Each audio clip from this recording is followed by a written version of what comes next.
español. El webinar va a ser transmitido solamente en inglés debido a que tuvimos una dificultad técnica en colocar la traducción simultánea, pero la traducción simultánea será colocada una vez que el webinar sea grabado y subido a nuestras redes.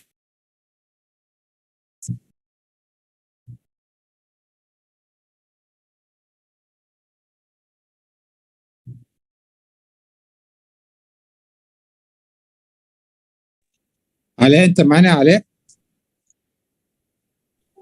ايوه يا دكتور محمد. Yes. Okay, so we should start because it's time to start. The first presentation will be with Dr. Alaa. If he can introduce himself, please, and then if you can allow him to share his presentation. Dr. Alaa, could you give us?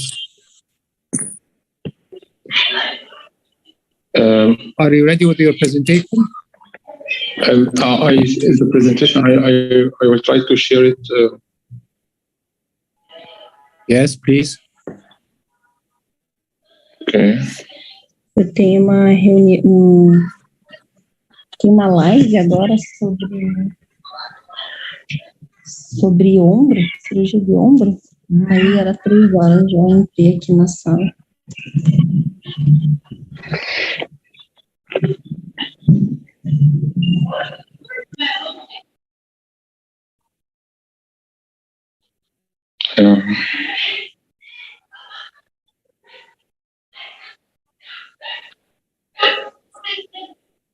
Do you have any technical problems, Dr. Alaa?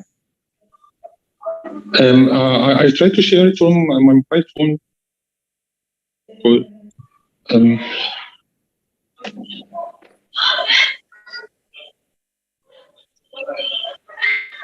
Sorry. If you're not ready, you can begin with Dr. Ahmed.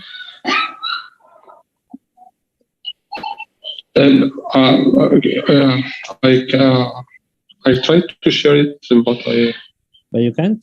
I can't. I send it to Okay. You should allow him to share his presentation. The admin should allow him. Yeah. Na verdade, ele deve ser o que? Um francês? Não sei, vamos esperar para ver o que acontece. Eles estão com algum problema de áudio, pelo que eu entendi. Vamos esperar.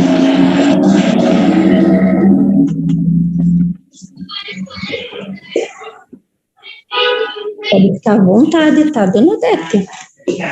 Obrigada, senhora.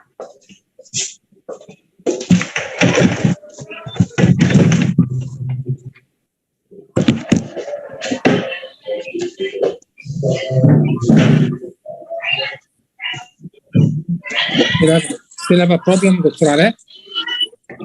Right now, you're allowed to share your screen. Okay, try again, Dr. Alaa, please. I'm trying to.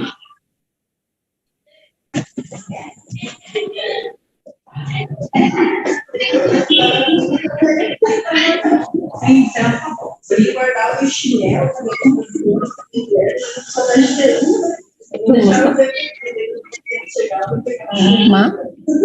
Você me ajuda daí? Fica à vontade, obrigada, senhora. Tchau, até. Como que tá, Silvana?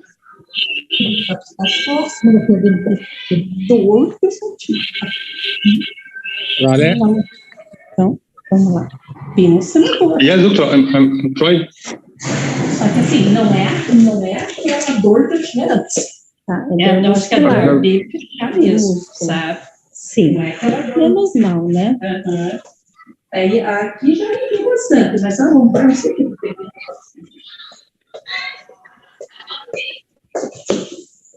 Calor, né?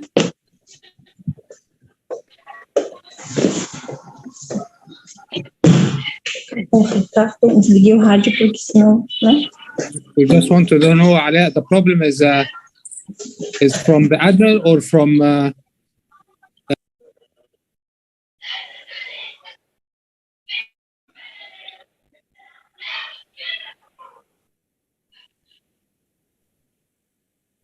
Boa tarde. Tem pessoas com o áudio aberto aí. Agradeço se puderem fechar. Obrigado. Dr. Ali?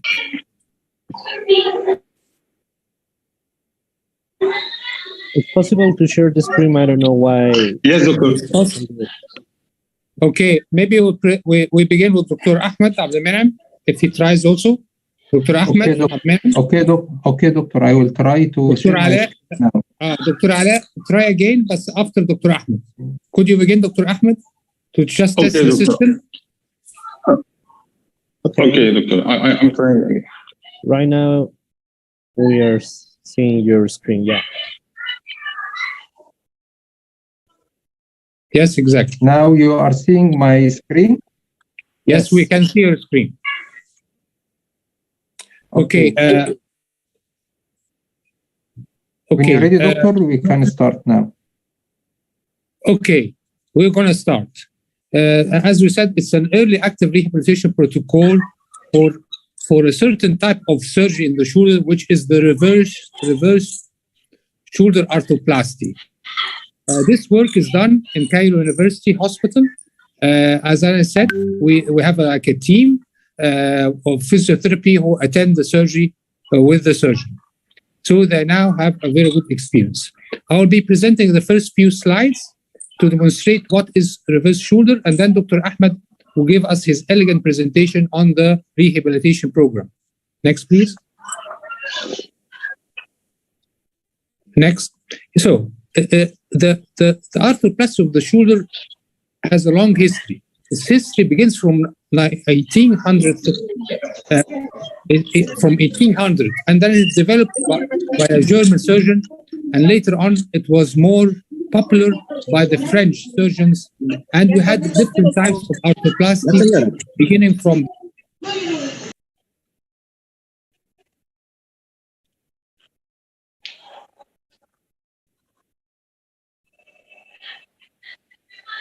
Dr. Yasser, your phone is muted. Yes, it's from the admin. Okay, so now we have different types of arthroplasties, beginning from the anatomical and then the hemarthroplasty, and now it is the reverse shoulder with new technology. Next, please.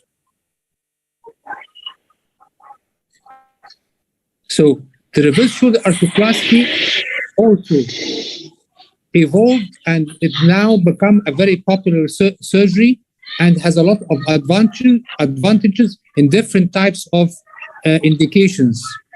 And this is the type of surgery we're going to demonstrate today and see its physiotherapy. Next, please. Next, Ahmed. So as you see here, reverse means that the head is on the opposite side. It's at the side of the glenoid, and the cup is at the side of the shaft. This allows the center of rotation to be more medial, as you see here in the slide. Being more medial, it will increase the lever arm of the deltoid. So the physiotherapist should know that this type of surgery depends mainly on the lever arm of the deltoid. Of course, I'm preserving other types of muscles like the subscapularis and some of the other external rotators. Next, please. So this is the biomechanics which should be in the head and in the mind of every physiotherapist, that we are dealing by muscles which are the main elevator of the shoulder. It is the deltoid.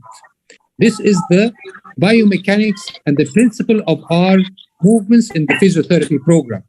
Next. Next, please, Ahmed. Our indication is mainly the fractures, the four-part fractures and other types of fractures which have high possibility of avascular necrosis. Also, we use this type of reverse shoulder in rotator cuff arthropathy and in cases of rheumatoid and in field surgery. Next. Next, please.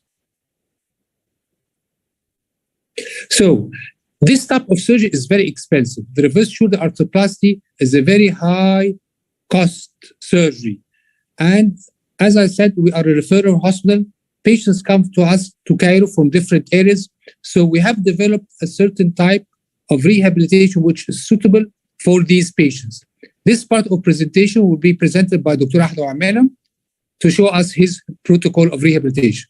Please, Dr. Ahmed. Okay, thanks, Dr. Yasser. And now we are going to talk about the benefits of the early active rehabilitation protocol. As we know, the immobilization ranging from 2 to 6 weeks was described by most studies, but without any prospective conducted research supporting this advice. A study done by Hagen et al. In 2020 investigated the early mobilization versus 6 weeks of immobilization and concluded it was safe to start mobilization early. So we expect a faster post-operative recovery, increased shoulder function, and improve the self-supported functional outcome and short-term without an increase in any complications. We also expect patients to be less dependent on the care of nurse or family members and also reducing healthcare costs.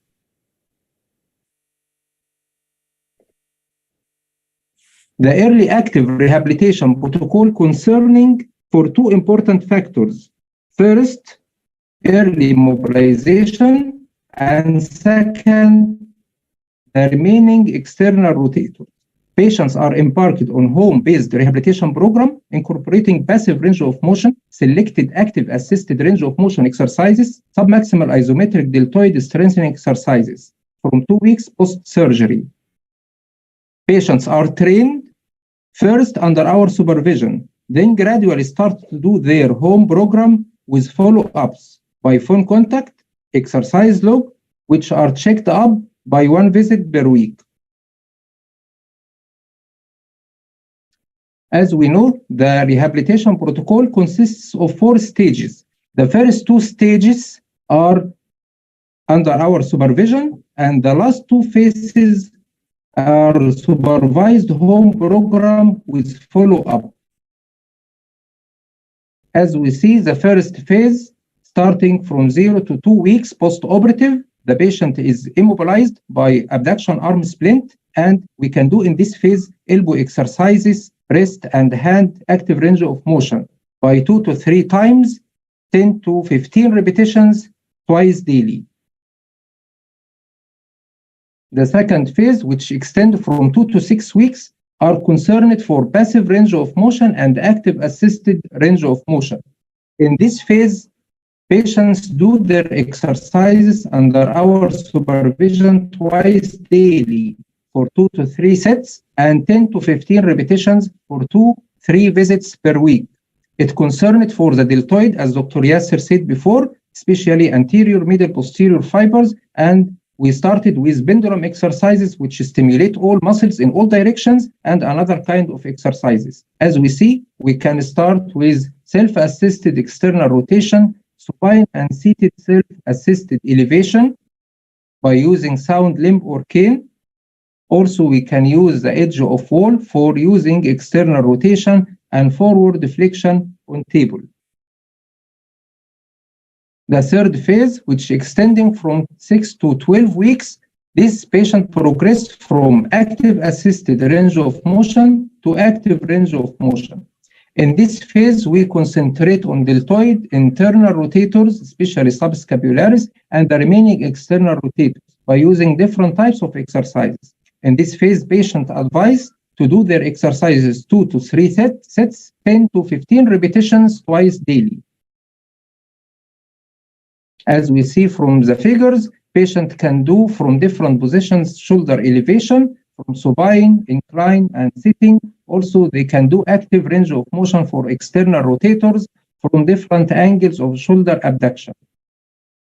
Here we can see we can start after 6 weeks training for the subscapularis by active internal rotation from sitting and also from side lying. The last phase, which concerning for strengthening exercises for deltoid and for subscapular muscles, subscapularis, and also for the scapular muscles. We can use in this phase weights, therabands, and at the same time scapular protection muscle. As we see, we can do external rotation from many different angles for shoulder abduction. Also, we can use internal rotation using the TheraBand for posterior fiber of deltoid, middle fiber of deltoid. The progression also using weights which doesn't exceed 1 kilogram. We can use external rotation from sideline and from abduction 90 degree. Also for internal rotation, we can do it from standing and from internal from sideline. Here some exercises for the scapular muscles, for protractors and for retractors of the scapula. And now we are going to show you two cases which were operated on by Prof. Dr. Yasser Safori in our department. The first case is a female, 69 years old, medically controlled diabetic, deltoid function preserved, preoperative, and right-handed. She has 4 parts fracture of shoulder. After 6 weeks under our supervision, she came 2 to 3 times per week. She can do, as we see, active assisted shoulder external rotation, active assisted shoulder elevation from sitting and from supine. After 12 weeks, she can do active shoulder abduction, active shoulder elevation. Also, she has a good internal rotation. As we see, she can touch her back. Also, she has good external rotation. Here is a video for how she learned to do active free for shoulder elevation.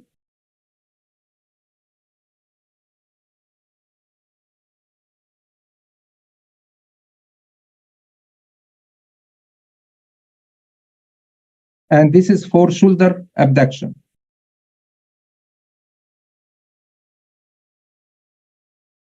Her scoring after 16 weeks of rehabilitation, her dash score is 37, constant score 85, UCLA score, shoulder score 33, which is an excellent results. The other case also, she is a female, 67 years old, diabetic and controlled hypertensive, left-handed. She has right proximal humerus fracture with dislocation. After 12 weeks, she can do active shoulder elevation, active shoulder abduction. Also, she has a good internal rotation and good external rotation from different angles. Her scoring, her dash score 52, constant score 65, UCLA shoulder score 28. She also has a good results. Finally, we can conclude that the early active rehabilitation protocol concerning strengthening exercises for deltoid external rotators and internal rotators is promising results of functional outcome, earlier return to pain-free independent life, patients to be less dependent on family members, and reducing healthcare costs. Thank you. Thank you very much, Dr. Ahmed. Then I call for Dr. Ali if he's ready. Yes, Dr. Ahmed. Just 1 minute. Okay. Okay, is it clear, Doctor? Yes, Dr. Could you present yourself, please? Could you present yourself? علاء خير الدين, a lecturer of physical therapy, of orthopedic physical therapy at Dry University, and one member staff of GOST, working about 10 years ago in rehabilitation of shoulder disorders in general. Then my talk today will be about a conjoint clinic plus home post-operative rehabilitation, mainly for supraspinatus repair, a system based on home and clinic rehabilitation under supervision of surgeon and physiotherapist control.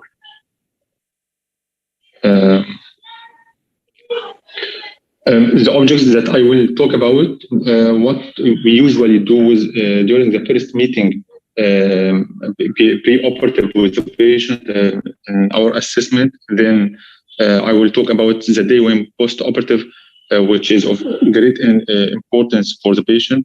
General considerations that we considered during our rehabilitation, the rehabilitation protocol briefly, and the differentiation in our dealing with between the athlete and non-athlete. And when we decide that the patient can return back to his activity of daily living. Is it okay, doctor? Yeah, Can hear you. we are hearing you. We can hear you. Yes. You can hear me? Yes, and we can see your slides. Go ahead, Ale. Okay. And you see the presentation? Yes, we do see it. Yes, we do see the presentation. Proceed. Okay, doctor. The first meeting with the patient, usually pre-operatively, and we usually do a detailed consultation, a cooperation between the orthopedic surgeon and the physical therapist, including a detailed history about the problem, either rotator cuff tear or just impingement, and with different degrees of tearing. It is of great importance to know if from the history if the tear as a result of traumatic injury or as a result of overuse activities, the prognosis of the problem, if it affects the range of motion, the muscle power, and the activities of daily living of the patient. After the brief history, after the detailed history, we start our assessment by measuring the range of motion for the shoulder and for the cervical. Also, we measure the muscle power for shoulder elevation, external, internal rotators, abductors, and usually comparing with the other side in a charting to know the difference. One of our assessment is the postural assessment, and to enumerate and list if any postural problems that interfere with shoulder function, if the patient has rounded shoulder or kyphotic, or the patient is kyphotic, we consider that in our rehabilitation. If the patient, whether the patient is athlete or not athlete, make a difference in our rehabilitation program, I will explain later. General consideration before the rehabilitation. First, we respect the time of healing. We respect the time of healing of the surgery, and so we split the rehabilitation into 3 phases. Then we should consider the quality of tissue repaired, and if the patient did the operation before, this is an important point to be considered. The size of tear, dealing with small tear is different than dealing with massive or complete tear. The location of the tear, either it takes the supraspinatus only, or it takes the whole rotator cuff. If the patient has any other comorbidities that may affect the healing process, if the patient is rheumatic arthritis or diabetes, and if the problem are combined with stick shoulder or frozen shoulder, all of these details considered during the rehabilitation. From the first day post-operative, it make a difference with the patient if he know the detail of the rehabilitation program from day 1 till finishing the rehabilitation, which continue for 4 months. In day 1, the patient is instructed to apply ice application every 3 or 4 hours for 20 minutes in hospital and then at home. the patient is instructed how to sleep, the comfort sleep. He is allowed to sleep in incline or about 120 degrees is more comfortable to the patient, or he can sleep on the non-affected side.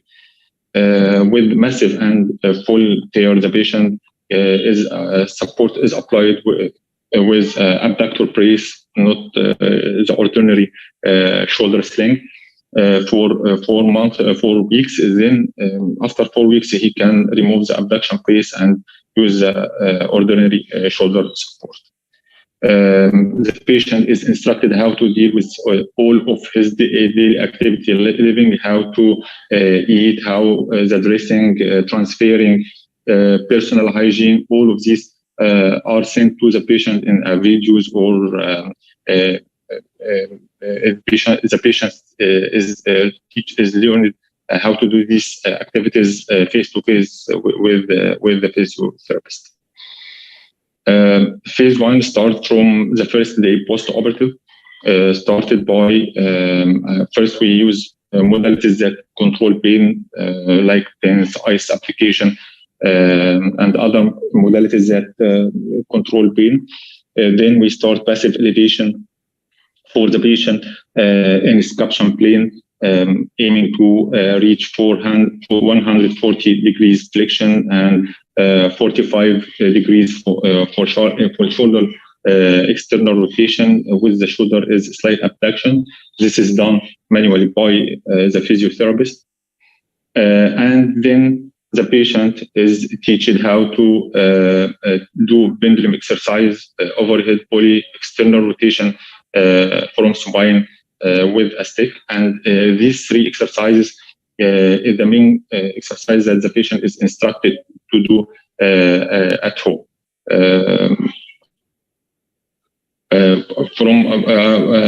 Besides the modalities that we use to relieve the pain, myofascial release for the muscle spasm or trigger points, and here is a chart for the main trigger points that we do or apply our myofascial release on it. The patient is instructed to avoid active elevation, avoid active abduction, but he can use his from elbow to his hand, just like writing, computer typing, or mobile using is allowed. How to sleep, as I said before, the patient is instructed to do the 3 exercises: the pendulum, external rotation, and overhead pulley from 3 to 2 times per day at home, and every exercise is done for 5 repetitions only. That means exercise totally take about 5 minutes per once, and through the day it takes about 20 minutes or 25. During the first few weeks, the patients frequently visit us in the clinic twice. Once the patient do the exercise well, he can visit us once a week or once every 2 weeks. By the end of phase 1, the patient reach 140 degrees or 150 degrees elevation, external rotation about 40 or 50 degrees externally rotation. Phase 2, which started from 6 to 11 weeks, we still use the same modalities to relieve the pain, and also the myofascial release. The patient TENS or ultrasound can be used after removing the stitches from phase 1. Massive elevation to gain more elevation and external rotation is continued. Then, besides these modalities and this exercise, the patient starts the exercise that he did at home, like external rotation using the door lock and using his body weight to increase external rotation, active assisted elevation using stick, passive stretching by hanging on the door or on the wall bar, and using his body weight to overstretch to gain more elevation. Starting the isometric exercise for elevation, for internal rotation, external rotation, doing internal rotation exercise to increase the range of motion of internal rotation.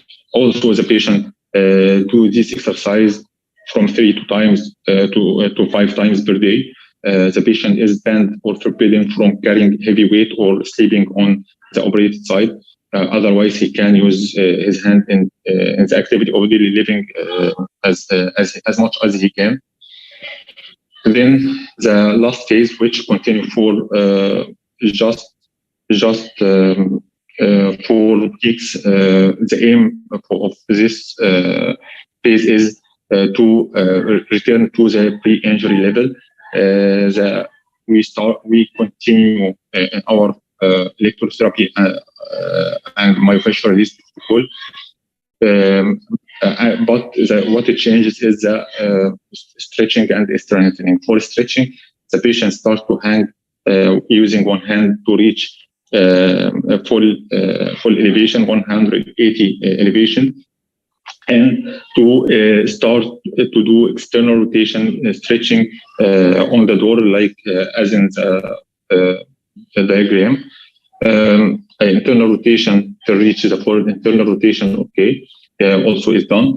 The patient start to use weights about 1 kilo to 2 kilo till finishing the phase 3, using moderate to heavy resistance of TheraBand during phase 3, and throughout the weeks of phase 3, we follow up the patient with muscle testing, either by manual muscle testing or by using a dynamometer, aiming to regain the patient to the normal ratio between the dominant and non-dominant muscle power, muscle strength for elevation and external and internal rotation.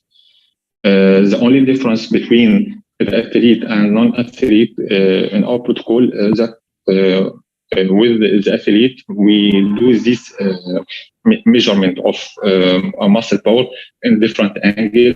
We take the measurement for external rotation, for example, in 0 position abduction and in 45 abduction and in 80 and in 90 degrees abduction with external rotation, and the same for internal rotation. And we're doing chart to compare both sides. And the patient not allowed to return to his sports or his activity of daily living till reach the normal ratio, which is 90% of non-dominant of in relation to the dominant. This is briefly our rehabilitation program for the supraspinatus repair or rotator cuff repair.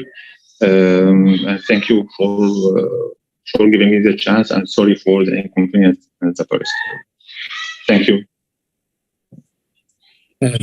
Thank you very much, Turale. It was a very nice presentation. So I leave the lead for you, Dr. Victor, if you can introduce the other presenter, please. Sure. Please, Dr. Carlos Chavez, are you ready with your presentation? Everyone, I'm ready for my presentation if you want.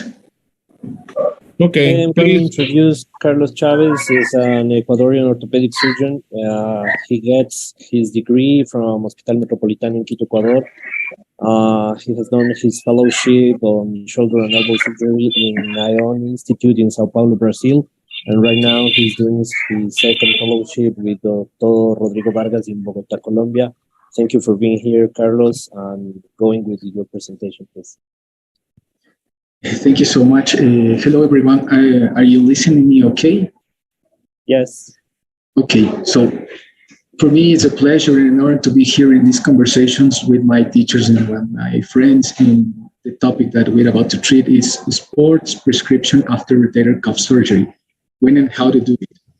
The first thing that I want to do is to introduce to you this consensus that was made by the American Society of Shoulder and Elbow Therapists In this consensus, they talk about two things, two important pillars or bases that we need to know just to perform an adequate prescription of a rehab protocol. The first thing that we need to keep in mind, or we need to have in our mind, is to allow an adequate tendon healing. And the second thing is to minimize the post-operative stiffness. And what we need to do is to trying to get a balance between these two things. How do I get this?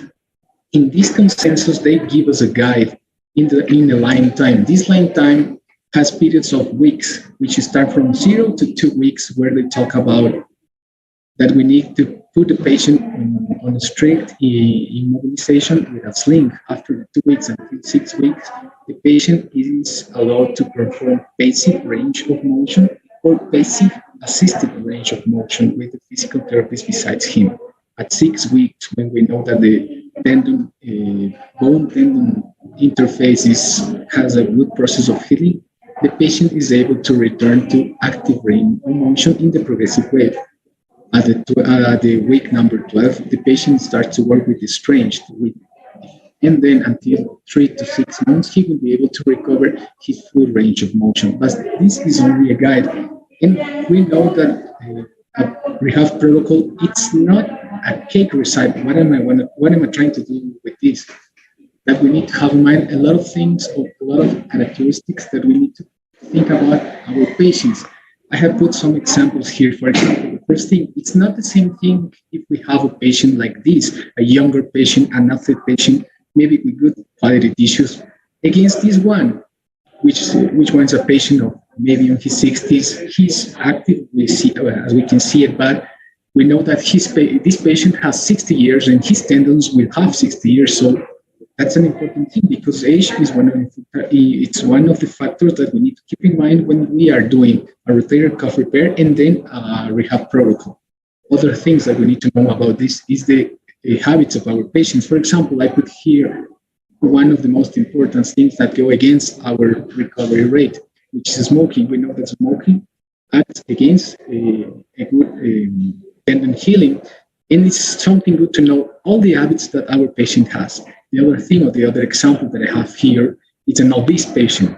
Why did I put this here? Because when you have an obese patient, we can think about a lot of things, maybe like diabetes, metabolic disease, hypercholesterolemia, and those are things that we need to keep in mind, because we know that all of these things could act against a good recovery rate in our patients. And here, the two last examples, here up in the right corner, I have an MRI where I can see a good muscle belly with maybe good quality tendon, maybe with a recent injury with no fat infiltration, maybe it's a shorter injury, and I can do a better surgery and I can do a better reparation.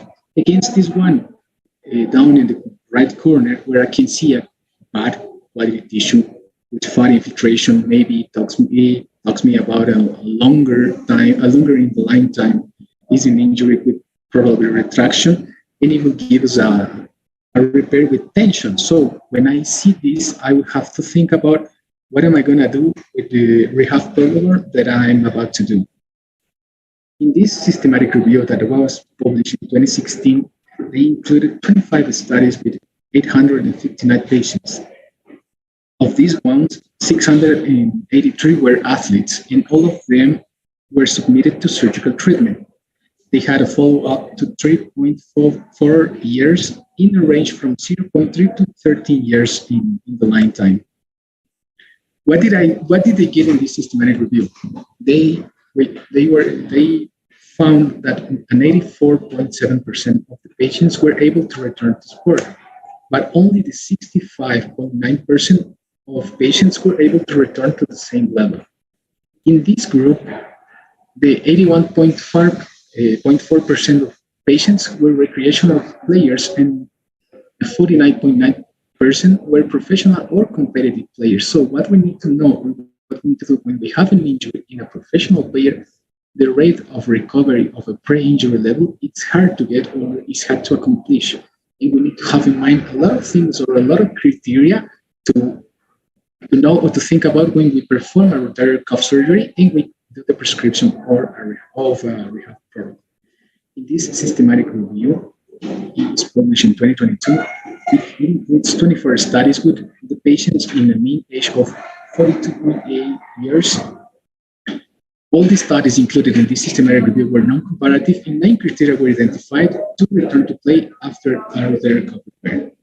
The first criteria that they talk about is the time, which is the most studied worldwide, and they talk about 6 months.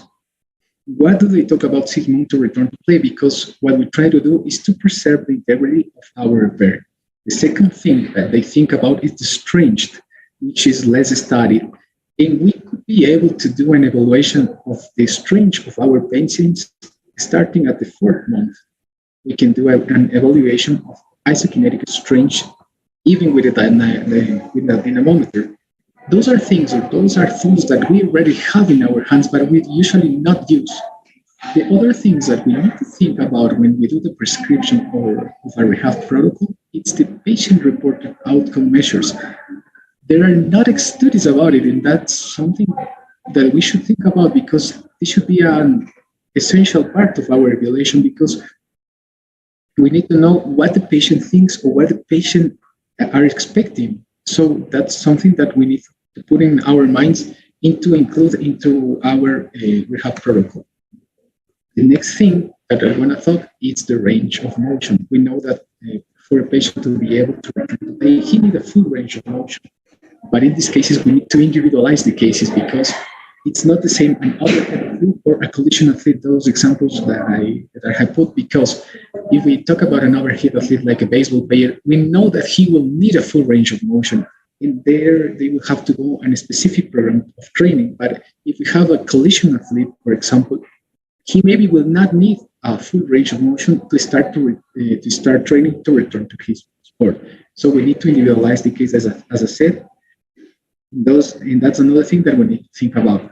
The pain is other criteria that we need to keep in our mind when we do the prescription of a rehab protocol. Maybe in normal population, they would be able to train with a small pain, but if we have an athlete, the patient needs to be pain-free to return to his play. Other thing is the proprioception, which is the joint position sense. And maybe sometimes we forgot it. We forgot about it. And we need to know that the proprioception is the first thing when we have that we lose when we have an injury. And it's the first thing that we need to try to recover after surgery, because it will help us on the neuromuscular control, and it will help us to try to have or avoid a rate of re-injury. Other criteria that was identified in this systematic review was the specific training programs. We need to talk about the same example that I told you, the baseball players or the showing up athletes. They will have to go on a sport-specific program, and they will have to accomplish stages. For example, they will need to start to throw up at the level of the floor and after at the mount. So that's an important thing that we need to know. One thing that we almost always forget is the psychological part, because we need to know what is the athlete perception, and maybe even if the patient is ready, he has seen it completely, maybe the patient doesn't have a psychological readiness. So this is something that we need to think also when we do the prescription of rehabilitation. And last but not least important, the surgeon agreement and the patient desire. What are the expectations that I, as a surgeon, have, and what are the expectations that my patient has? So those 9 criteria, those are things that we need to think about it when we are doing this prescription or rehab protocol, and not only time, and not only protection on the range of motion, which are the things that we always think about it when we go to our outpatient room. In this study, I wanted to talk about a group of age, specifically 30 patients with 30 years or less. This is a retrospective study which includes 20 athletes, 20 shoulders, and a mean age of 25.5 years. They evaluated return to play, ACEs, SSB, and BAS scores, and they had a follow-up of 31.8 months, and they evaluated what is the percentage of return to the pre-injury level. In these patients, they were all submitted to this protocol of physical therapy. In the first step, they were put on a sling for 3 weeks, but they were able to do passive range of motion, of mobility with passive movements from the first day after the surgery. The second step started at the 4th week with an active physical therapy, always by the surveillance of a physical therapist besides him. And the third step started at 12 weeks, and they had a controlled return. In this period, was lasted 3 months. So the patient had to work from the day 1 until 6 months. What were the characteristics of this group? 5 of these athletes were overhead and throwing athletes, and 15 were collision athletes. 2 of the players were recreational, 16 were competitive, and 2 were professional.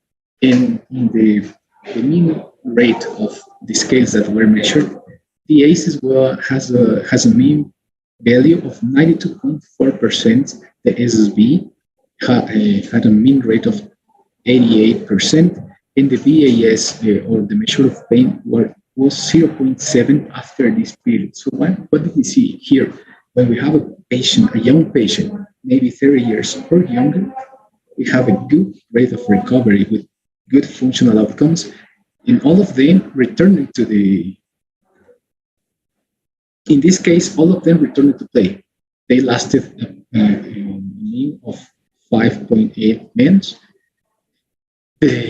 But here we have another thing, the same level or higher were in the 50%, 30% had a lower level, a 15% did not return to play, and the 5% changed in the score because of fear of re-injury, fear of return. This is another paper that I found that I wanted to show you. This is a case of series in the CrossFit training. Why did I put this? Why do I think this is interesting? Because in this study, they talk about the influence of CPK and testosterone pre-surgical and at the final follow-up according to the return to play in these patients. This is a case series, as I told you, which includes 22 patients, and evaluate return to play, the ACEs, the constant score, and the VAS. They had a protocol of physical therapy, which includes an immobilization from 3 to 2 weeks, but at the first week, they were allowed to perform basic range of motion and pendulum exercises. This limb removal was performed, they were allowed to this limb removal 1 hour, 3 times a week, to perform jogging, treadmill, and cycling. At the 5th week, they were able to perform active range of motion in CrossFit-like exercises like lift bar, plastic bar with non-weight, besides a physical therapist and a CrossFit trainer. At the 4th month, they were able to weight bearing 10% of their body, of their weight body, and at the 6th month, they were able to bear heavy weights and to go back to the gymnastics movement. What did we find interesting in this study is that 100% of these athletes were able to return to play in a period that were in a mean period of 8.7 months. The constant score and the ACEs score went from 73 and 71 to 92 and 95 in the post-operative period. The VAS, or the analysis of the pain, it was 7.0 to 0.8. We got a complete healing rate in 78% of patients and incomplete in 22. Only 2 patients were not able to, they returned to a lower level of brain injury because of a dyskinesis that they were presenting, and that was treated with their physical therapy. And the last thing that I found interesting is that the patients that has a higher level of CPK and testosterone, they had a positive influence in return to play. So that is something that we need to keep in mind, that maybe that biologic support or performance drug support would help us in the process to return to play faster and better. This is another paper that I found. It was published by the group of Dr. Randalera in Argentina. This is a case series which includes 72 patients after an in situ rotator cuff repair. The mean age was 42.2 years, and they evaluated the return to sport and the level achieved. Also the ACEs and BIS scores. What did they found? They found that all the patients that were submitted to a rotator cuff repair with an in situ injury, the 80% of the patients were returned to play, were able to return to play, and the 80% of patients returned to the same level. Those patients who didn't return to play were the 13% because of fear or loss of confidence, but they didn't found re-tears or re-injury, and they didn't found difference between the articular or the dorsal side in the return to play. The patients were evaluated in an interval of 5.6 months. The athletes who didn't perform collision or overhead activities returned faster. They didn't need reintervention, as I told you. 5 patients presented complication, which were solved by physical therapy, and the 36% were competitive athletes. This is the last paper that I wanted to show you. This is rehabilitation in management of rotator cuff repair in the master athlete. Who is a master athlete? Is a patient of 50 years or older until 65. And here in this case, we need to have something in our consideration: the aging and the degeneration, that appropriate factors that we have with an age. We need to note what's the type of injury, if it's acute, degenerative, partial, or full thickness. And what is the first aim? The first aim in this case of patients is to manage them with a conservative way by physiotherapy and maybe the use of biologic. But in this case, we're talking about rotator cuff repair. In master athletes, the rotator cuff repair, they have several options: subacromial decompression, rotator cuff debridement, rotator cuff repair, tendon transfer, or in the last stage, reverse shoulder arthroplasty. And what do they talk about when we have a patient and when we need to do the prescription of a rehab protocol for them? They will be managed in 4 stages. Please ban him. Sorry?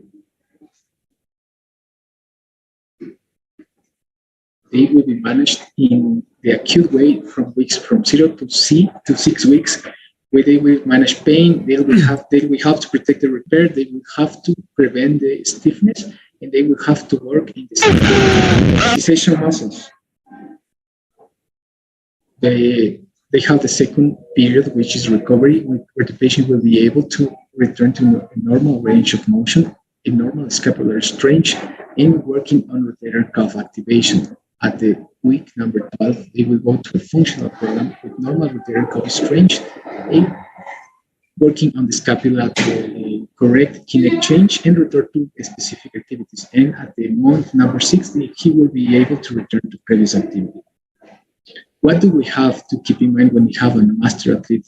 We are talking about patients who are 50 years or older, that they could have larger injuries, that maybe we will need a delayed external rotation, maybe the active range of motion could be starting at 8 to 12 weeks.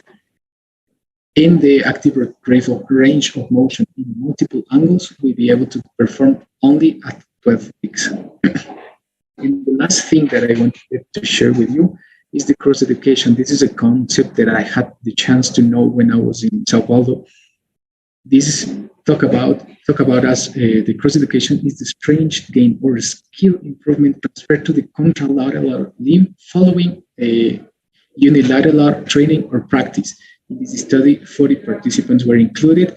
They performed 6 weeks of unilateral training upper limb, and they evaluated strength, force, and muscle activity.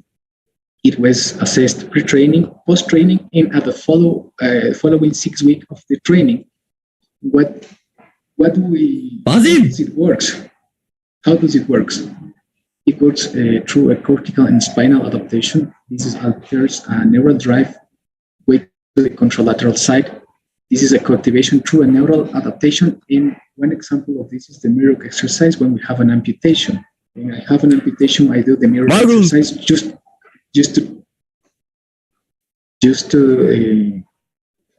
help my patient with his recovery. And what did we get? In the post-training period, with an unilateral training in the contralateral side, they won a 13% in the arm and 6% in the skill and strength in the contralateral side. In 6 weeks after of the training, the patient continued gaining this. The patient continued gaining in strength and skill until to a 15% in strength and 14% to skill. So this is something new that we could also add to our rehab protocol, just to keep it in mind. And to take for home, physical therapy prescription is a dynamic process, doesn't exist a magical result. Not only time concerns, remember 9 criteria. We always need to individualize the patient and always use every available tool that we have in our hands.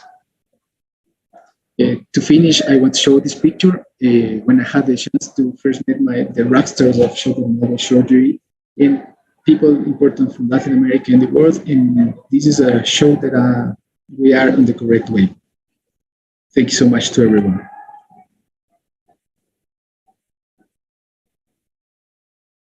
Thank you very much, Carlos. Excellent presentation and an excellent review of the literature. So now we are going to talk about physical therapy in water. Is in charge of Andrea Madera. She had her degree in physical therapy in Catholic University here in Ecuador. She had a diploma in health and integrative therapies in Buenos Aires. She had a diploma in therapeutic massage and aromatherapy and international certifications in hydrotherapy and international aquatic therapy faculty. So we are going with you, please, Andrea.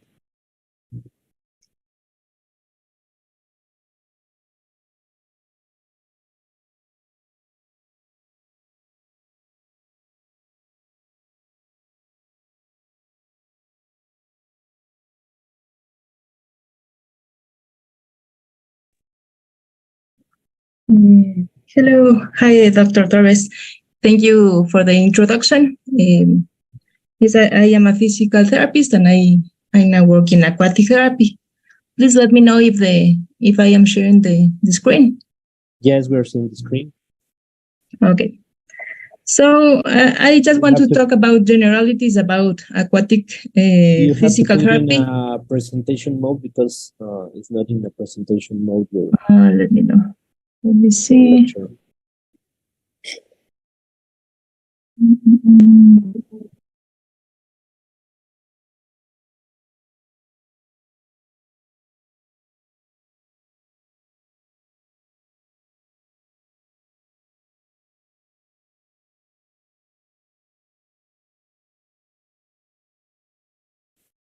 It's not working.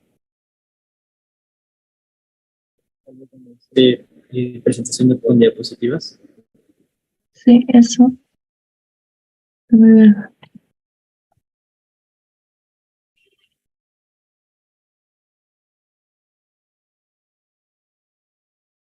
¿Aló?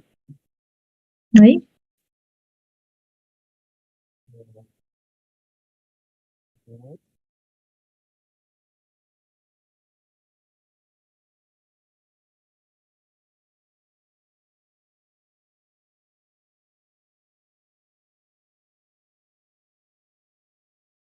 Yeah, right now.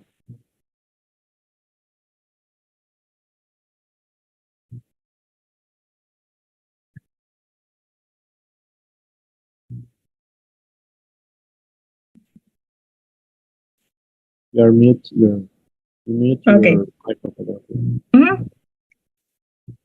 Well, I want to talk about aquatic physical therapy. So aquatic physical therapy is the use of water to facilitate the application of therapeutic techniques. So for the rehabilitation programs of the shoulder, we have modified exercises, we have equipment, we have passive stretching, we have resistive exercises, and we have to check some benefits of the warmth of the water.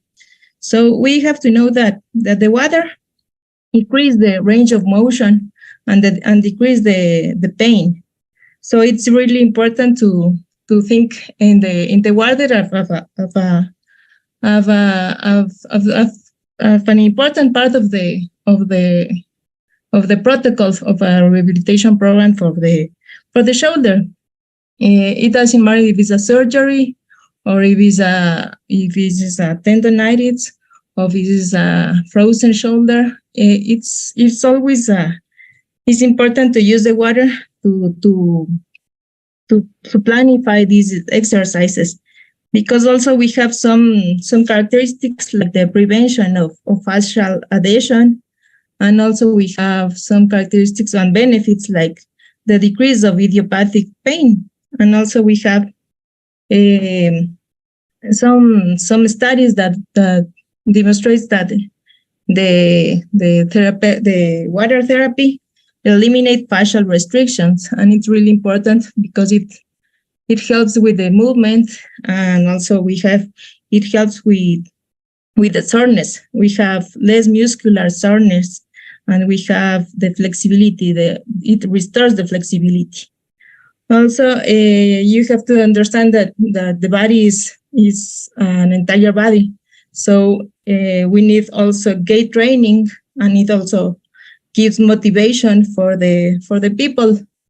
You know, there's a lot of older people that is with shoulder problems, so we need to motivate people, and water helps a lot with this motivation, because it gives balance, it gives security, it prevents another accident.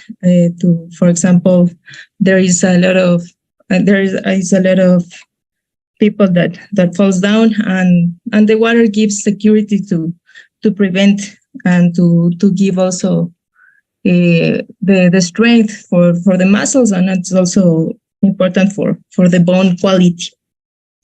It also relieves pre-existent chronic pain. There's a lot of people with fibromyalgia that is also with problems with the shoulders, with shoulder injuries. So the water is a benefit, is an ally for rehabilitation programs, is a complement to help to decrease this idiopathic pain and this chronic pain. It also it's allowed to start early. With these programs, we can start the rehabilitation earlier, and this is a really important benefit for example, where after a surgery or even before a surgery, you can start an aquatic program, so you can go to that surgery in a better way, in a better condition. So you have a lot of exercises that you can use the water properties, like the buoyancy, like the viscosity of the water, to help the body to recover. So you can work in all planes of motions. You can work in specific injuries. For example, there are a lot of studies that are used, for example, for rotator cuff, and also for impingement and frozen shoulder. And you have also phases. It's a complement for shallow physical therapy in land. You have also phases. You have to respect that phases. You have also be accompanied by the medical prescription. So you have to understand that you have to respect that phases, and also you have to use the specific equipment. You have flotators that you can use in the neck and under the legs, so you can be in supine or in prone position, and you can restore functional movement patterns. And also, by the way, you are going to be training the cardiovascular system. You are going to be training the stretching. There are a lot of techniques that we use in physical therapy that are based on stretching. there is an aqua stretch, for example, the aqua stretch technique, that it has studies that 60% of the people increase the range of motion early than people that is not used to be in the pool. So you also have to respect these phases, and for example, in the different phases, you can simulate the sports patterns, sport movements. For example, the person used to play basketball. You're in the second and the third phase, you are going to include these movements, these throwing movements, these swinging movements. You are going to include, for example, jumping jack exercises. You are going to include functional activities of those people that needs. We are hearing you, but the diapos are not changing. Yeah. You're right. I'm just explaining like each one of the points, and then I'm going to change. Don't worry. Okay.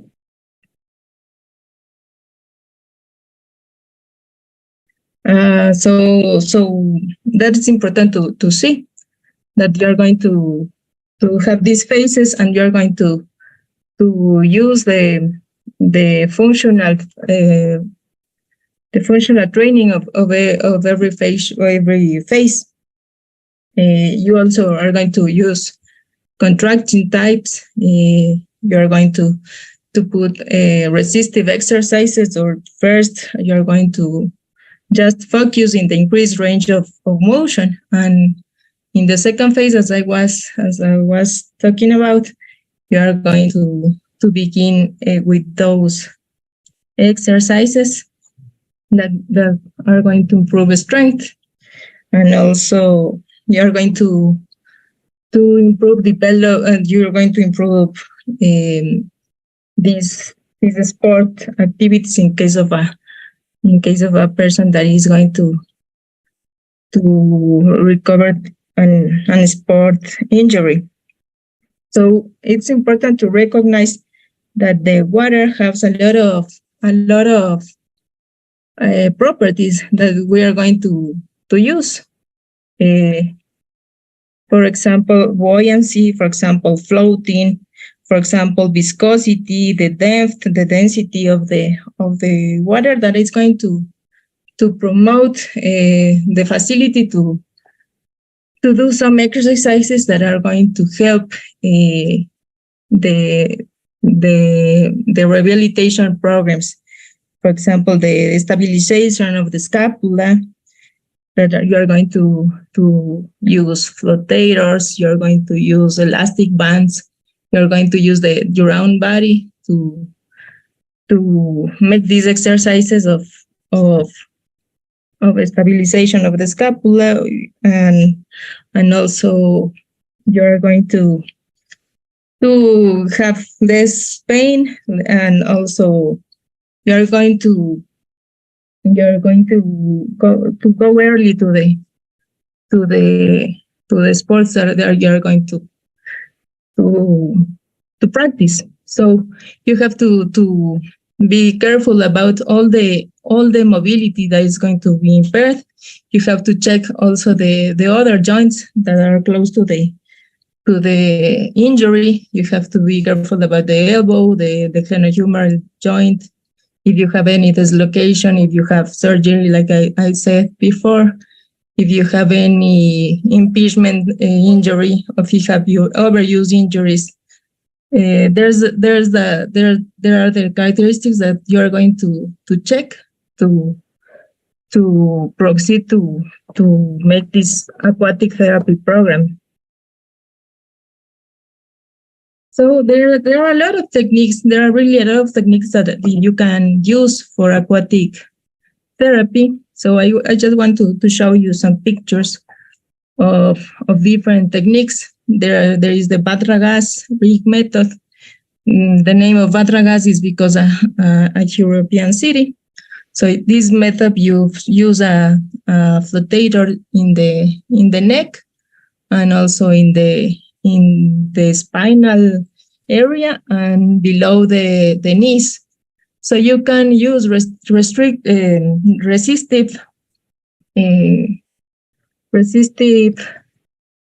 movements. You have used aquatic. You have used manual techniques also for applied resistance. You have another technique that is the Aichi, that is similar to the Tai Chi method. So it will really increase the range of motion and decrease the pain, and also give that motivation for the people that I was talking about. You have the Feldenkrais method that remembers when everyone was a baby, so it replies the movement of the babies, because the baby at first was in a liquid state, so it replies the movements for recover the patterns that we used to have. Also, Halliwick method, that it depends on the motor control of the movement to have these movements as the way of it has to be and to have a harmony in every movement. And also the manual handling, for example, for trigger points, it also helps to relieve this soreness of the muscle. So like I said before, it's a really excellent complement for shoulder rehabilitation. I have some pictures here.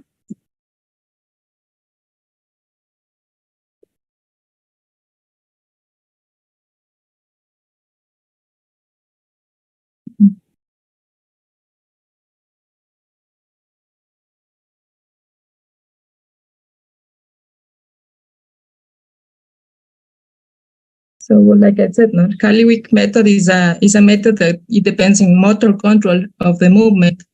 So it will give balance, coordination, and also the recovery for any joint injury. What's method that it has stretches, a lot of scapular stabilization, a lot of range of movement, because the water and the warmth helps to increase the range of motion. It has the Aichi that I said is like a Tai Chi method, but under the water. So you can use the coordination, the balance, and also it helps that the people can share with other people that is in the same situation, and it helps to have a better recovery. The Badragas method, that is one of the most used methods for aquatic therapy, because you can apply resistance. Here's the hand of the therapist, so you can apply resistance. You can respect range of motion. You can respect rotation, abduction, anything that the doctor prescribes, and also you're going to work in this plane of motion that decrease the gravity. So it's an important benefit of the water to become with no gravity, and so it with less pain. We have relaxation techniques like Watsu and Jahara technique that are going to promote a muscular relaxation. So it's going to be a benefit for the recovery in any phase of the protocol of the treatment. And this is a little bibliography. So I just want to thank you, everyone, and let you know that aquatic therapy is an excellent complement, especially for the shoulder, because it helps to increase the range of motion, and it's really important to recovery in an earlier. Thank you very much. Thank you, Andrea. Now we are going with Maria Paz Velázquez. She gets her degree in Catholic University in Ecuador. She had 13 years of clinical experience in what she's doing. She's a specialist in shoulder rehabilitation and orofacial pain and temporomandibular joint disorders. So thank you, Maria Paz, for being here, and your presentation, please. Hi, everyone. I am Maria Paz Velázquez, shoulder fan. Thank you for inviting me. I'm glad to be here. I'm going to share my screen.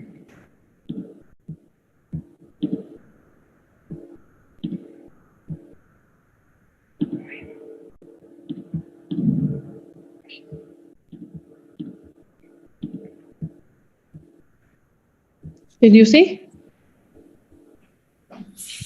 Yes. Okay, I'm going to start. I am going to talk about injury versus function. What should we focus on as physical therapists? As we already know, with the shoulder being the joint of the body with greatest mobility, it requires a certain level of neuromuscular, ligamentous, and proprioceptive activity, so that the structures that make up this complex joint maintain the proper relationship with each other and stay free of injuries. These are some relevant points about shoulder pain. Shoulder pain is prevalent in approximately 20 to 30% of the population. Shoulder pain is the third leading cause of primary care consultation when speaking of injuries that affect the musculoskeletal system. It is estimated that 1% of the population visits their doctor at least once a year because of shoulder pain. 40 to 50% of patients affected with shoulder pain may continue to experience symptoms 6 to 12 months after their initial onset, and in 14% of cases, they can last up to years. However, despite the high incidence of shoulder pain in the population, our understanding of the etiological mechanisms that determine the onset and continuance of symptoms is still very low. Diagnosis based on the identification of the anatomical structure responsible for the symptoms is not always optimal due to the low specificity of the orthopedic test designed for the assessment of said structures. And as we know, there is a poor clinical relationship between the results presented in the imaging test and the functional status of the patient. For many years, our work as physiotherapists has been focused on performing passive forms of treatments, centered around structural changes detected through imaging without obtaining positive treatment results. So this has forced us and experts like human movement to generate changes and question our system of care, in which patients with shoulder injuries should definitely be treated as a biosocial level and not only as a biomedical level. These are some factors that indicate the prognosis of the pain. The first one is the initial pain intensity. 2, the existence of radiation or not pain. 3rd, initial degree of dysfunction. 4, self-management. The last one, beliefs and behavior of the person towards the pain. This is why physiotherapists, we should encourage self-management instead depending only on treatment. We must educate patients about their injury, and we have to promote active therapies in which the patient is a central figure and not only as a spectator. There are some points that we must take into account for the evaluation of shoulder functionality. The static position of the joint and the dynamic control of the bone structures during movement or elevation of the upper limb depend on the balance of tension between the muscles of the trunk, the scapula, and the shoulder. And this is called the scapulohumeral rhythm. For shoulder movements to remain completely painless, it has 2 basic fundamentals things that must be met. The first one is that the scapula must accompany the humerus properly during its movements, and the second one is that the head of the humerus must be kept inside the glenoid cavity. The scapular rhythm we know that for every 3 degrees of elevation, 2 of them correspond to the humerus and 1 of them correspond to the scapula. So if that occurs, there is no excessive decrease in the subacromial space during the elevation. The scapula must make certain joint adjustments with which it allows the humeral head to be centered with respect to the glenoid cavity and avoid a cranial or superior slip. Rolling and sliding movements are carried out because of the contraction of the rotator cuff, which converts the cranial traction of the deltoid into a lifting movement of the upper limb. Any alteration of this scapulohumeral rhythm, for whatever reason, can definitely cause a loss of joint mobility as well as an occurrence of symptoms and functionality disability. The challenge we face as physiotherapists when this alteration should be taken into consideration from a clinical standpoint, or if they come only a clinical finding that is unrelated to the symptoms of the patient. As I said before, with shoulder pain being recognized among the most debilitating injuries that affect the musculoskeletal system, it certainly comes with some psychological and workplace implications. It's important to note that a high percentage of people with long-term shoulder pain also suffer from anxiety disorders, depression, and insomnia. The PT Shirley Sarman, she describes movement impairment syndrome as the presence of alterations in movement patterns when compared to a standard of what is considered optimal or correct. She tells us that these alterations could lead the joint microtraumas that maintained over time could become to macrotraumas, which is in turn cause the appearance of symptoms. Using these principles of movement impairment syndromes, we do not seek to find the structure responsible for the patient's symptoms, but rather search for the cause that originated the dysfunction. For these movement alterations to be considered relevant from a clinical standpoint for the physical therapist, symptoms such as pain should be reduced and joint mobility should increase when we physically identify and correct them at clinic. So I'm going to tell you some of the impairment syndromes. This is the first one from the scapula. The name is Scapular Movement Impairment Internal Rotation Syndrome. Here we can see that the patient will have a lack of mobility in horizontal adduction and glenohumeral internal rotation. The treatment for this is for stabilizing muscles of the scapula to be worked on with emphasis on the rhomboid, middle trapezius, and lower trapezius. The second syndrome is depression or descent syndrome. The patient will have slumped shoulders, and we should focus on the serratus anterior muscle to improve superior scapular rotation and achieve a full arm lift.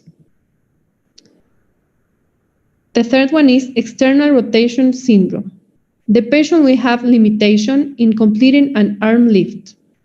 Here, the serratus anterior should be worked on and tension in the abductor musculature should be reduced.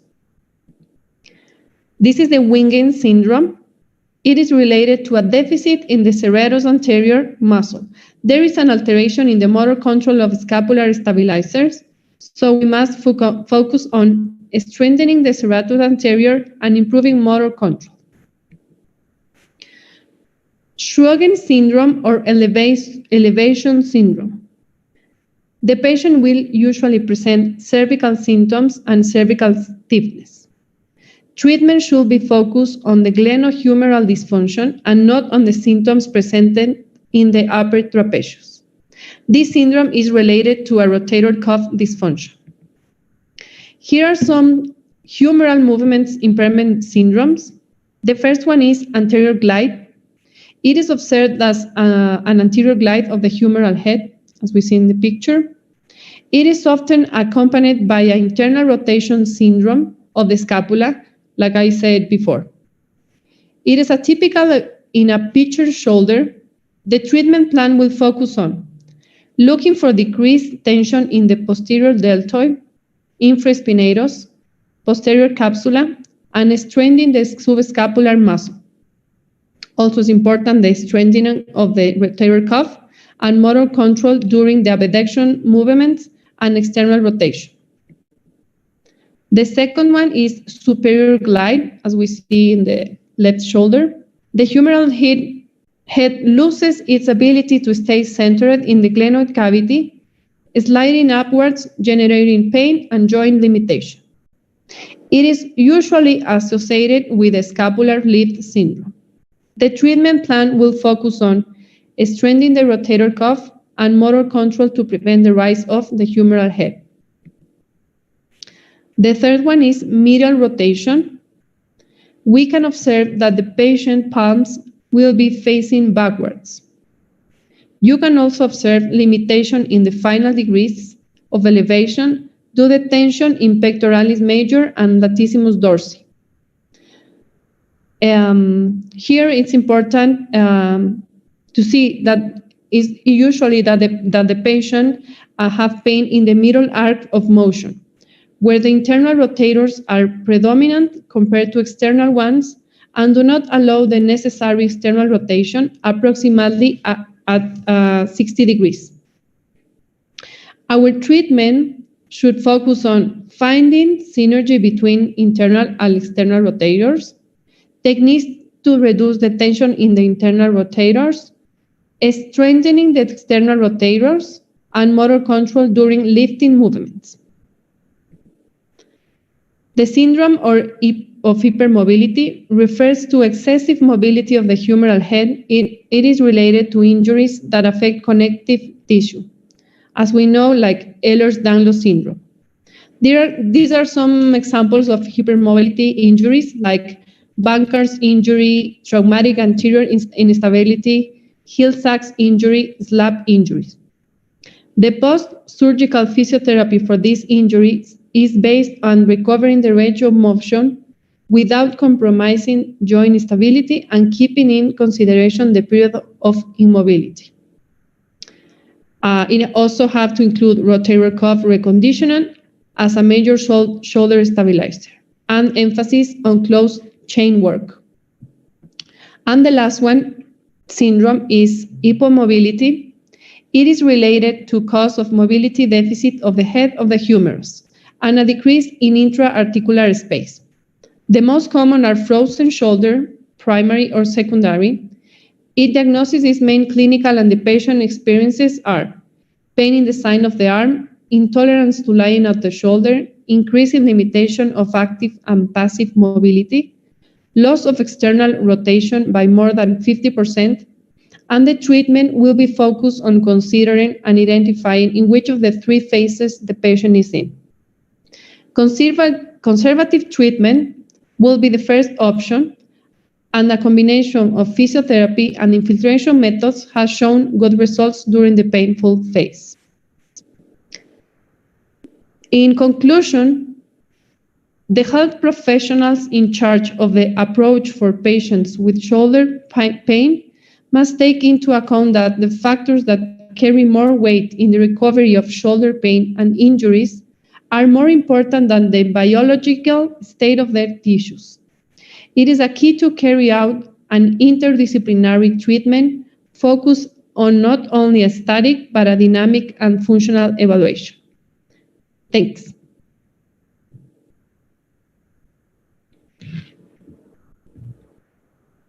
Thank you very much. Now I am going to give the conduction of the webinar to Victor, NAULA, and BASIM, please. Yes, good evening. I'm sorry I was a little late, but I had something emergency.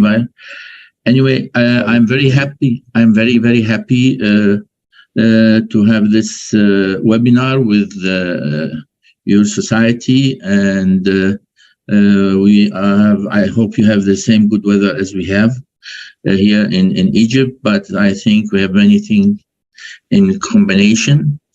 I have listened to the three lectures from your side, and I have some questions, but I think I'll give you now the speech that to have a discussion with the two lecturers from Egypt.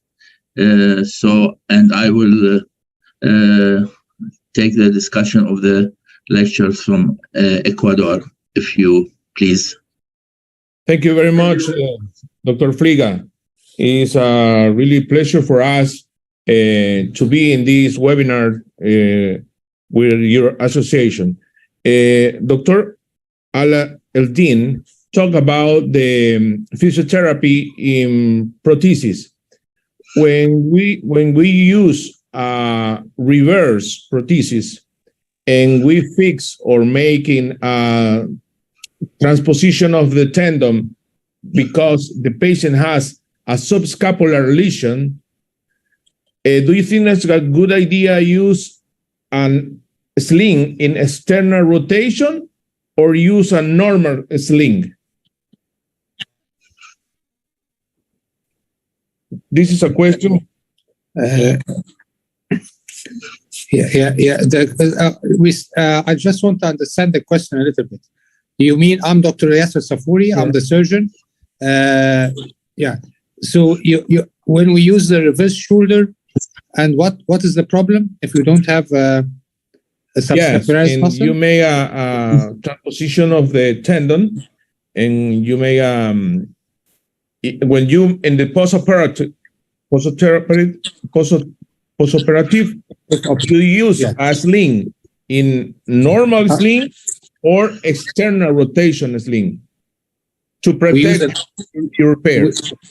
We use an abduction split, which gives a little bit of internal rotation in the resting position. We don't use an external rotation brace. Okay. But the point here that in cases of reverse shoulder, sometimes we have some problems in the subscapularis. Sometimes we have very good infraspinatus. So all this, and the biceps sometimes has a rupture and we don't have long head of biceps. All these information we give to the physiotherapist so that he can customize his physiotherapy program according to the pathology inside the surgery. That's why we allow them sometimes to attend surgery, and they help us in putting the post-operative notes so that they can understand and they can put a good post-operative protocol. So what you said now is very important technical point. We should discuss with them what are the healthy muscles or what are the muscles which are working and we have repaired, and what are the muscles in which we were not able to repair or even identify, like the massive rotator cuff and their proximal migration. That's a very important issue for the physiotherapist to understand during his rehabilitation program. Thank you very much. What do you think about the concept, the prehabilitation?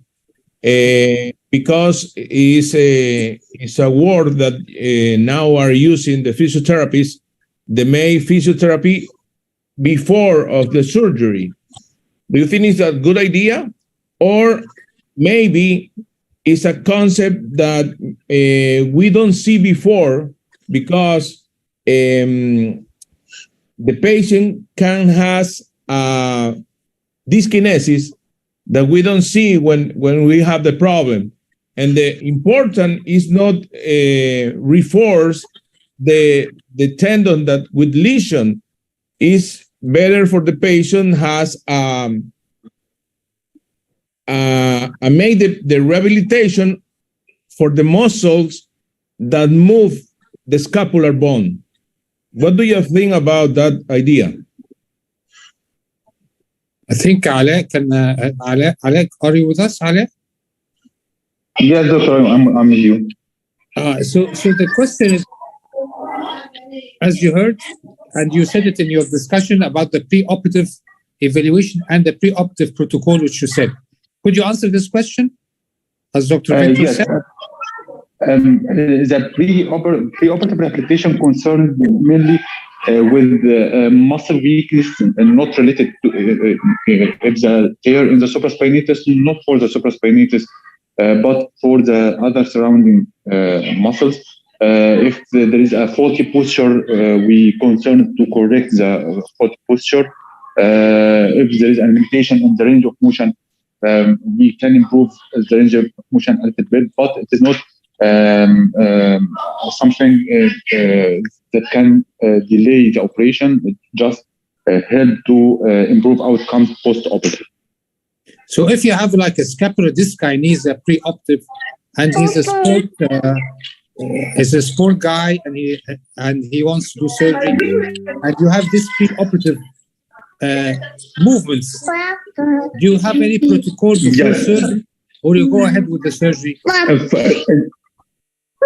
No, we tried before the operation to correct the dyskinesia, whether by strengthening the rhomboid serous anterior, the elevator, the other muscles that may cause maybe a contributing factor for the dyskinesia. But actually, it is not totally corrected with the operation to return the normal mechanics of the joint and be able to return to the normal range and normal rhythm of the shoulder movement.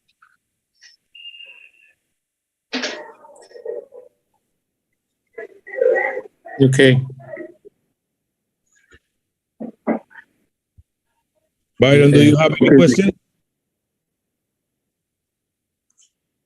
I think most of the patients that come to us after shoulder surgery or before a shoulder surgery have a scapular dyskinesia. So I think it's important, it's a new concept that everybody is working on to make a preoperative rehabilitation. Afterwards, we can go to surgery with a better result. But I don't know how much time before the surgery you have to prepare our patients. I'm not sure if 1 month or 2 months it's a good time. So I don't know. What do you think about it? Do you think that 20 sessions, 40 sessions, or just to get that clinical result of a better function of the scapular dyskinesia? When you are ready to send that patient to surgery? I think this is a question for all the faculty.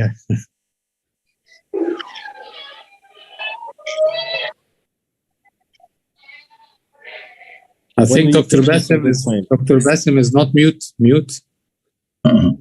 May I say a comment? Sure. Well, actually, the problem is that the patient come to the clinic and he is suffering from pain, and he wants to have the surgery as soon as possible. So the time limit between when we see the patient to the surgery is actually a short time. It takes a couple of days to maximum 1 month. So there is not so many time to do preoperative physiotherapy. But I think because most of the shoulder problems, they are also involving problems, especially of the scapular muscles, the neck muscles, which make the post-operative rehabilitation also a little bit difficult.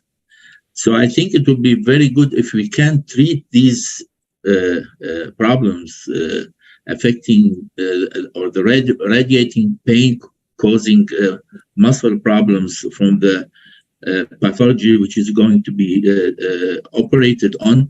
If we can treat these before the surgery, it will help us very much in the post-operative rehabilitation. I think it will shorten the time of the post-operative rehabilitation.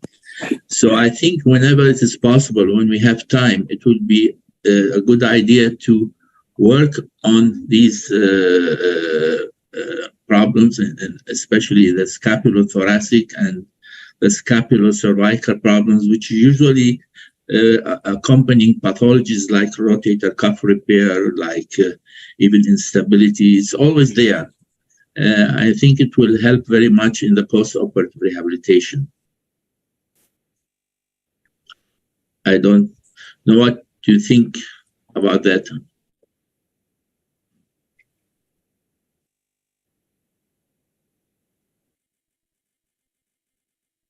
Sure. I don't know if a question for Andrea. Do you think that in swimming pool is a good benefit to perform that kind of physical therapy, pre-operative therapy in aquatic movements? Yeah, you have to like make a difference between swimming and aquatic therapy, because sometimes yeah, just because sometimes patients tell me, for example, they recommend me to swim, but sometimes swimming can be not really good for some people. For example, there was a person with a dislocation of the shoulder just like 1 week ago, and swimming was worst. But for example, if there's someone with a chronic pain of a tendonitis of something similar to that injury, swimming can be a good way to keep strength before surgery, for example. But you have to see, like, make a protocol of also that swimming. You have to warm first the joints, and then you have to start to see a therapeutic swimming technique, not just like for swimming like in a total range of movement. Mm-hmm. How often the panel send your patients to physical therapy in a pool or aquatic therapy? How often do you do this? Well, it's like something new here in Ecuador. I don't have really too many patients that are that doctors recommend physical therapy, aquatic physical therapy. Maybe because of knowledge or because it's something new, but it's a really good complement that it has to start to become more important and more appreciated. Mm-hmm. Okay. Yes, sir. And BASIM, you said therapy. I have two questions. May I have two questions for the aqua therapy? First, I think it was a very nice presentation. Do you have a criteria when you start doing aqua therapy after surgery? I mean, when the patient has surgery, you recommend to come for aqua therapy at what time? After 2 weeks, after 1 month, after? Yeah, you have to wait. The skin is red. You have to it's that's the only thing that you have to be careful with the skin. If the skin doesn't have any risk of contamination, you can use the aquatic therapy because you don't have any gravity. So, but it's just with about the skin. If the skin is ready and then there's no risk of contamination. You can start because it's also you can recover earlier. Mm-hmm. Okay, great. The second question is: do you have a special aqua program for the different types of surgery? For example, you have a special program for rotator cuff repair, a special program for total shoulder replacement, or for instability. Do you have aqua therapy programs for the different pathologies of the shoulder, or all have the same program? No, they are similar, but no, they are not the same because you always work next to a physician, so you have to respect also the recommendation. For example, if the physician says at first just 30 degrees of abduction, you have to respect that and begin with like I said before. You have like phases also in like a protocol. You have to an evaluation and an aquatic physical therapy diagnosis, and you have to begin with really little movements. So you're going to work just with the physician recommendations. For example, also thinking about the movements you have to do. For example, I talked about something like a push-up. You're not going to do a push-up if the muscles are not ready to make a push-up. So you're going to respect also the range of motion and the strength and the flexibility. So it's going to be little by little. Mm-hmm. So you coordinate with the surgeon on every case basis. Yes, most of the times it's always an equipment work. I have a question to Maria Paz. I know that you have a special training in orofacial pain and temporomandibular disorders. How often do you see shoulder pain related to orofacial disorders or temporomandibular disorders? How often do you see when you treat patients around the shoulder? Okay, so it's very often that we have patients. Now, this year I'm starting attending orofacial patients, so it's more often that patients that have dysfunction of the temporomandibular joint have in the history or in the screening that you are asking for. In the past, it's very common that the patient have some shoulder problem, but it's not the opposite. So it's very common and it's something new. Now I think we are getting in these new studies that they are getting involved all the body as like an integral pathology and not only the one. So as we know, we have muscles that came from the scapula to the temporal mandibular joint. So it has a direct dysfunction in the two ways. Okay, I think it's an important topic nowadays because when I ask my patients if they have bruxism or cervical problems or problems in the temporomandibular joint, it's very common to see that they have that kind of problems and never they get a relation between both problems. So I think we start to study in our patients that relation. Yeah. Sure. Another question, maybe? Yes, for you also, Ms. Paz.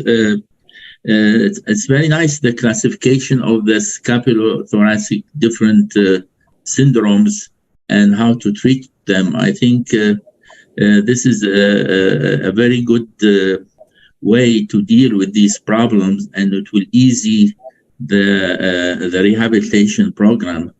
I hope that all the physiotherapists will use that in order to also for us surgeons make it easier to tell the physiotherapists what is the condition and what type of the syndrome they have beside the surgery. So when they do a post-operative rehabilitation, they will consider this follows of the main problem, which is operated on in the scapulothoracic, which actually is most of the time it is present in cases who have surgery in the post-operative rehabilitation because of the long time of suffering and painful immobilization of the shoulder. We get these complications. So this classification, actually, I liked it very much, and I will also, I think, try to use it in my clinic. Thank you for that. Okay, I can send you if you want to. Thank you very much. I think we are on time. So I'm going to thank you, everyone. Another time. May I have only one question, really? Only just one small question. About the rehabilitation of rotator cuff repair. I think that was the first presentation. A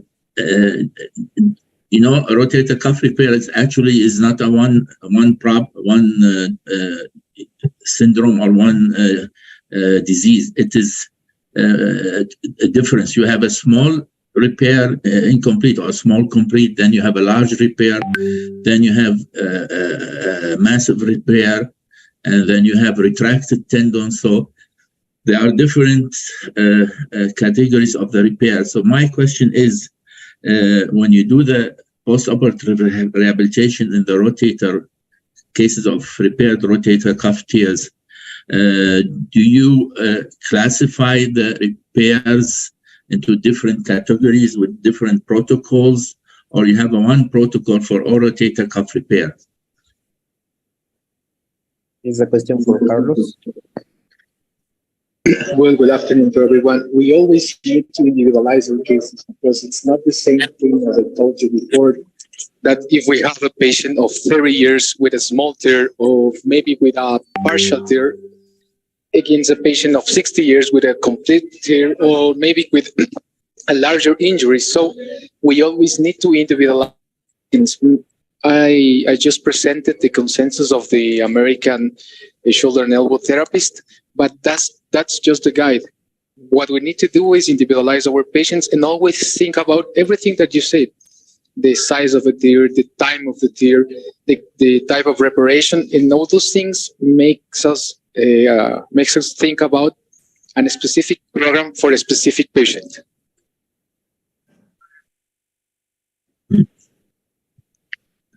Okay. Dr. FLEEGA. Yes. So you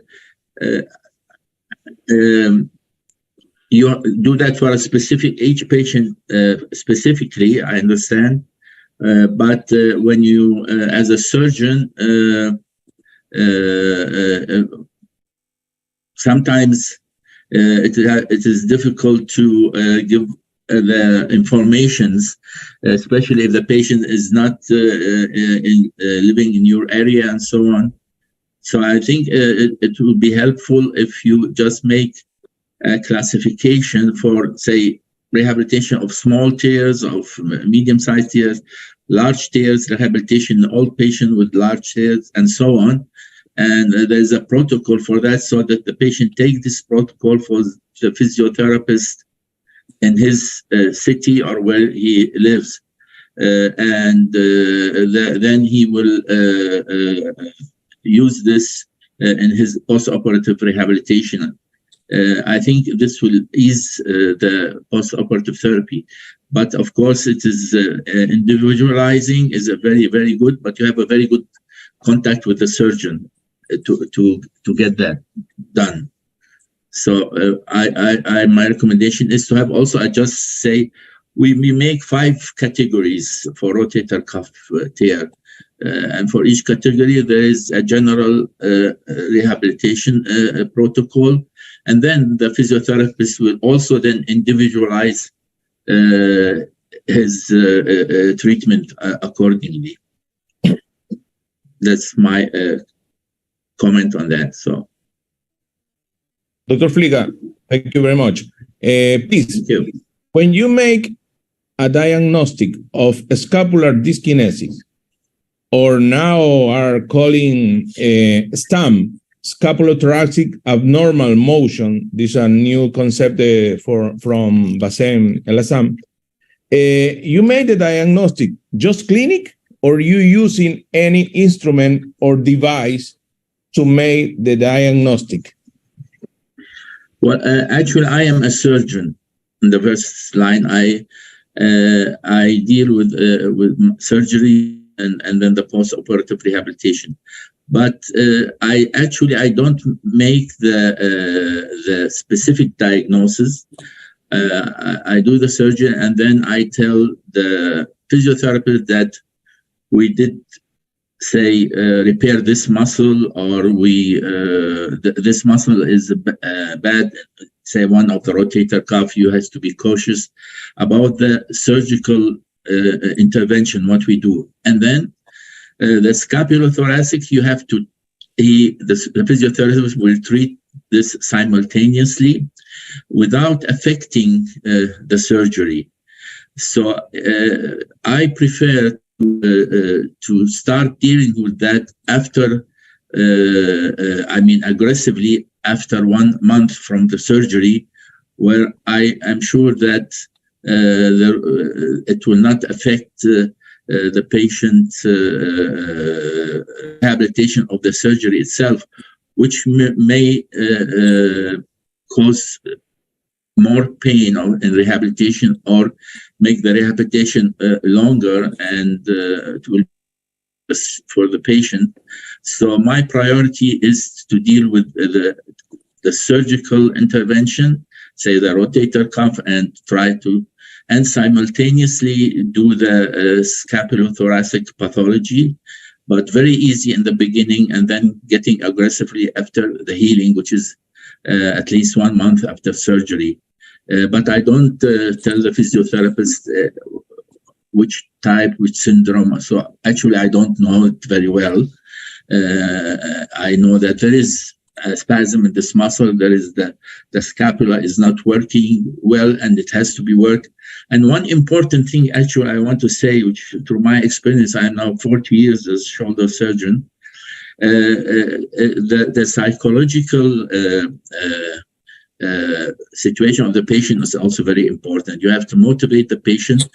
And what I see, many patients come crying and so on, say, the physiotherapists tell us when we do the therapy or when we do our exercises, we have to stabilize the scapula and do the motion from the glenohumeral joint. So they come and say, how can we do both together, do this and this? So it makes it difficult. So make it easy and let both work together. The scapulothoracic, which makes, as you know, 1/3 of the motion of the shoulder, and the other 2/3 from the glenohumeral simultaneously as a one unit. And then when we have a healing of the surgery, we concentrate and continue on the scapulothoracic. Okay, that means that use just the clinic. Evaluation, the clinic evaluation, just clinic evaluation to, yes. To make things. Okay, thank you so much. Exactly. Hey, thank you, everybody. So thank you very much. I'm very, very, very happy with this webinar and working with you, with everybody in Egssa. So I hope another time we can join again together. Yes, we can come to you at Good afternoon here. You must come. Yes. Thank you very much. Welcome.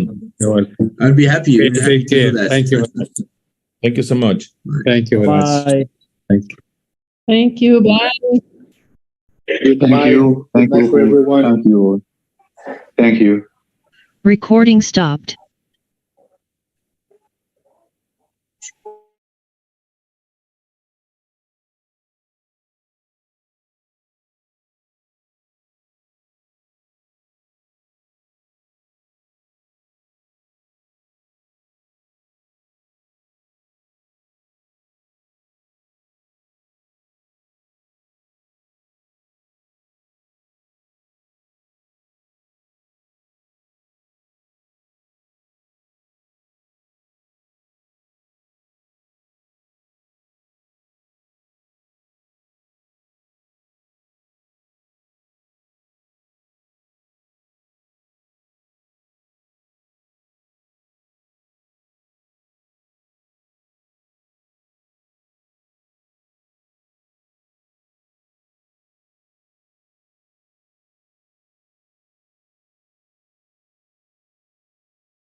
you.